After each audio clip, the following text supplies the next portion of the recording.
جو ملعون اللہ کے نبی کو گالی دے یا اہانت اہانت کرے یا در امر از امور دین کے کسی یا کے اندر جو ہے وہ کیا کرے، اس کے اندر تحقیر کرے یا وصف از اوصاف شریفہ ہو، عیب کو نہ دو۔ حضور علیہ الصلوۃ والسلام کے اوصاف میں سے کسی وصف کے اندر عیب نکالے، خواہ مسلمان بود یا ذمی یا حربی، یا از راہ حزل یا مذاق کے طریقے سے اللہ کے نبی کے بارے میں کوئی ایسا جملہ کہے، کافر است واجب القتل، یہ ایسا کافر ہے جو زمین پہ رہنے کے قابل واجب القتل ہے، اور یہ وقت کے حاکم مسلمان کی یہ ذمہ داری ہے، اس کے ناپاک وجود سے زمین کو پاک کر دے تو توبہ مقبول نیست، اس کی توبہ اس دنیا میں توبہ کر لیتا ہے تو مختلف ہی مسئلہ ہے، دنیا کے اندر اس کی سزا قتل ہے، اس سے نہیں بچ سکتا، آگے قیامت والے روز اس کا معاملہ الگ ہے۔ اجماع امت برآن است، ساری امت کا اجماع ہے، اتفاق ہے کہ بے ادبی و استخفاف ہر کس کے از انبیاء کفر است۔ یہ تو یہودی ہیں یا نصرانی عیسائی ہیں، ہمارے پیغمبر صلی اللہ علیہ وسلم کی بے ادبی اور توہین کر دیتے ہیں۔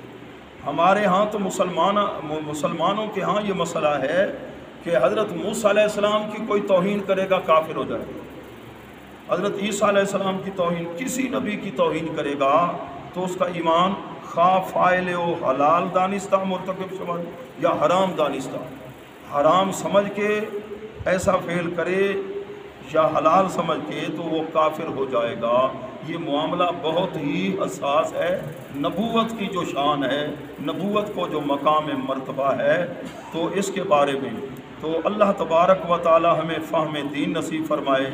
تو یہ تقریباً میرے خیال 4 دنوں کے درس کے اندر میں نے وہ جملے آپ کو پڑھ کے سنائے کہ جن کی وجہ سے انسان کے ایمان کا چراغ ہی کھول ہو جاتا ہے۔ مثلا اگر مرد بسم اللہ گفتہ شراب خور یا زنا کر، بسم اللہ الرحمن الرحیم پڑھ کے اب شراب کی بوتل منہ سے لگا دے، بسم اللہ پڑھ کے زنا کو شروع ہو گیا تو کافر شود، کافر ہو جائے گا۔ تو پیارے محبوب کے پیارے غلاموں، اگر رمضان آمد و گفت کے رنج بر سر آمدہ، رمضان المبارک کا چاند نظر آیا کہ مصیبت آ گئی، معاذ اللہ، یہ بوجھ ہے ہمارے لیے، تو کافر شبد کیا ہو جائے گا۔ تو گھروں کے اندر کئی ایسے جملے خواتین کی زبان پہ آ جاتے ہیں، کیونکہ شریعت کا علم ہم نہ اولاد کو پڑھاتے ہیں، اور اگر کسی خاتون نے دین کا علم پڑھا ہے، قرآن کا علم ہے، تفسیر ہے، تو یاد رکھیے 7 نسلوں تک یہ برکت پہنچ جاتی ہے، اور گھر کے اندر جو سربراہ ہے وہ دین جانتا ہے تو وہاں 4 دیواری کے اندر دین کی بہار ہوگی۔ تو اس لیے ہمیں کوشش کرنا چاہیے اپنی اولاد کو دین پڑھائیں، اور بے شک ڈگریاں دنیاوی علم یہ اس دور کا تقاضا ہے، عصری علوم پڑھائیں، لیکن دین سے اپنی اولاد کو محروم نہ فرمائیں۔ دین کے اندر ہے کہ عقائد کیا ہیں۔ اب یہ جو چند دنوں کے اندر میں نے پڑھ کے آپ کو سنائے، نہ آپ نے پہلے شاید مطالعہ فرمایا ہوگا، کیا خیال ہے؟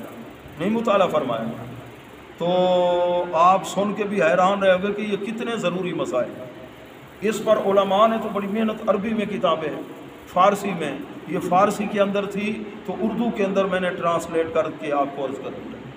تو ایسے بہت سے مسائل ہیں، ایسے نوجوان نسل گانے سنتی اور ان کے اندر کفریہ شعر ہوتے ہیں اور یہ ایسے سر مار رہے ہوتے ہیں، نحوست پڑتی ہے، ایسے قوالوں کی زبان پر ایسے اشعار آتے ہیں، اور یہ جو جاہل نقیب خطیب ان کے زبان پر بھی ایسے شعر ہوتے ہیں جو کہ ہمارے عقیدے کے خلاف اور کفریہ ہوتے ہیں، اور آگے ان پڑھ لوگ جی داد بھی دے رہے ہوتے ہیں اور امداد بھی، کفر کی تائید کر رہے ہوتے ہیں۔